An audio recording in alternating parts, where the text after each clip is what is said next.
Assalamualaikum warahmatullahi wabarakatuh. Halo Sobat Sensa, selamat datang di Siniar Sensas Manegra. Bersuara, berkarya, dan berdaya. Bersama aku Azizah dan juga Aku Lana. Hari ini kita akan bahas topik yang sering dirasakan oleh kebanyakan pelajar nih, karena kurang adanya keberanian untuk bersuara. Coba tebak. wah apa ya? Oke, jadi topik kita kali ini adalah berani keluar dari lingkungan toksik. Berbicara tentang toksik, setiap hal pasti ada penyebabnya. Nah, penyebab pertemanan toksik salah satunya adalah bullying antar teman. Pada 7 November yang lalu, kita sempat dihebohkan dengan adanya berita ledakan bom di SMA Negeri 72 Jakarta. Kabarnya nih, pelaku pengeboman ini adalah siswa korban dari tindak bullying di sekolah tersebut. Wah, lumayan ngeri nih ternyata. Dampak dari lingkungan toksik pada pelajar itu ternyata separah itu ya. Bukan hanya itu saja, Lana. Pertemanan toksik di lingkungan sekolah juga memiliki dampak negatif yang lain. Misalnya, melakukan tindak kriminal, terjerumus dalam pergaulan bebas, dan bahkan bisa membuat seseorang kehilangan motivasi serta semangat sehingga dia memilih untuk mengakhiri hidupnya. Oh, ternyata dampaknya ini sangat kompleks, teman-teman. Oleh karena itu, pada kesempatan kali ini kita akan bahas lebih dalam nih tentang apa itu lingkungan toksik, serta bagaimana cara memberanikan diri untuk keluar dari lingkungan tersebut. Sebelum kita bahas lebih lanjut, kita harus tahu maksud dari lingkungan pertemanan toksik itu yang seperti apa sih? Oke, jadi teman-teman, lingkungan pertemanan toksik itu adalah kondisi yang terjadi akibat adanya interaksi dan budaya negatif yang dapat merusak kesehatan mental seseorang maupun kesehatan emosional mereka. Kondisi kayak gini tuh kadang terasa samar loh, karena kita itu udah terlanjur nyaman untuk berada di lingkungan tersebut. Dalam hal ini, kita bisa saja menjadi korban dari lingkungan tersebut, atau bahkan kita berpeluang untuk menjadi pelakunya. Betul banget sih, aku juga sempat baca. Menurut Dr. Patrice Ligoy, ciri utama lingkungan toksik itu mereka suka merendahkan, manipulatif, dan bahkan suka membandingkan satu sama lain. Kondisi ini tentunya sangat membahayakan, karena mereka cenderung mengikuti opini dan kebiasaan teman-temannya tanpa memilah apakah itu baik atau buruk untuk dirinya sendiri. Oh iya. Seperti berita yang kita bahas di awal tadi nih. Kompas.com menyatakan bahwasanya pelaku pengeboman ini awalnya tuh korban bullying dari teman-teman sekolahnya. Nah itu kira-kira kenapa ya? Kok dia yang awalnya jadi korban tiba-tiba berubah jadi pelaku? Mungkin pada awalnya korban ini merasa cemas, tertekan, bahkan frustrasi akibat adanya bullying dari teman-temannya itu. Lama-kelamaan, perasaan itu berubah menjadi amarah yang membuat korban ini merasa dendam kepada teman-teman pelaku bullying di sekolahnya. Oh ternyata korban bullying ini suatu saat juga bisa menjadi pendendam yang membahayakan dirinya sendiri maupun orang lain nih. Mereka juga bisa jadi cikal bakal lahirnya lingkungan toksik lain di situ. Bahaya sekali sih.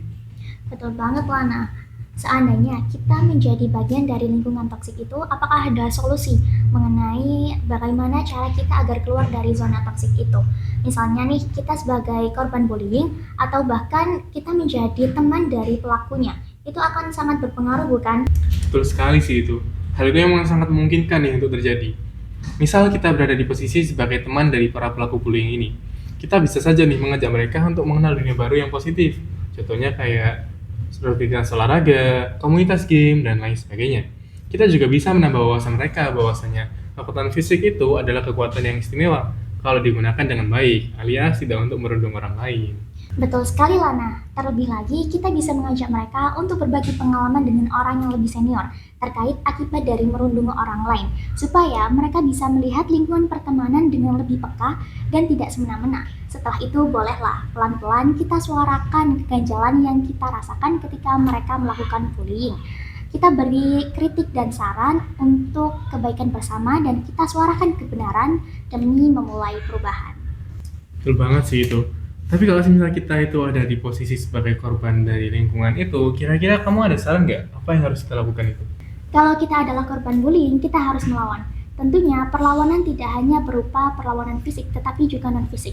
Salah satu caranya adalah dengan tidak memedulikan omongan mereka dan bersikap cuek. Kita juga harus menguatkan kesehatan mental kita agar tidak mudah tersulut dan tersinggung atas ucapan mereka yang tidak mengenakan hati. Nah itu tadi teman-teman, perlindungan diri ini bukan hanya tentang perlindungan fisik aja, tapi juga perlindungan secara mental. Kita harus bisa nih mengolah mental kita dalam menerima perlakuan orang lain kepada kita. Perlakuan yang baik kita terima dengan senang hati, sedangkan perlakuan yang buruk nggak perlu dong kita masukkan ke hati. Kita berhak untuk memilih lingkungan pertemanan yang sehat agar bisa saling berpengaruh baik, mendukung, dan membantu kita. Kalau kita sudah terlanjur menjadi korban bullying berkali-kali, kita harus segera melapor kepada orang tua di rumah atau kepada bapak ibu guru di sekolah.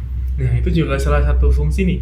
Kenapa di sekolah kita itu ada guru BK, tim tata tertib, maupun wali kelas yang selalu sedia untuk menjadi garda terdepan kita ketika kita sedang ada masalah.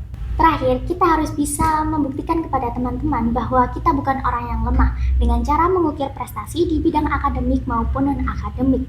Makin tinggi pohonnya, makin kencang anginnya. Tugas kita adalah bertahan. Intinya, kita harus bisa nih menjadi penyelamat dalam lingkungan toksik yang ada di sekitar kita. Berani bersuara demi perubahan. Nah, kesimpulannya, kita berhak mendesain lingkungan pertemanan kita, mau lingkungan yang baik dan positif, atau justru sebaliknya. Tips praktisnya, kita bisa membuat batasan yang lebih tegas terhadap hal-hal yang membuat kita merasa tidak nyaman. Lalu self-reflect, jika interaksi yang terjadi lebih banyak memberikan rasa sakit daripada support, itu sinyal untuk move on. Tapi sebelum move on, kita bantu mereka untuk keluar dari zona yang toksik. Ingat, cara keluar dari hal-hal yang tidak nyaman untuk kita adalah dengan berani bersuara. Suara-suara kecil kita bisa saja membawa perubahan yang besar. Jika bukan kita yang mulai, maka siapa lagi? Kita adalah generasi muda yang akan menjadi tonggak peradaban. Mari kita berdayakan untuk berani speak up demi perubahan. Baik, itu tadi adalah pembahasan mengenai bagaimana cara agar bisa keluar dari lingkungan toksik. Terima kasih teman-teman sudah mendengarkan dan ingat, diri kita dibentuk oleh lingkungan di sekitar kita. Berani bersuara demi perubahan. Sampai jumpa di siniar berikutnya teman-teman. Jangan lupa like dan share ya. See you guys. Wassalamualaikum warahmatullahi wabarakatuh. Salam jurnalis Sansa. Salam literasi.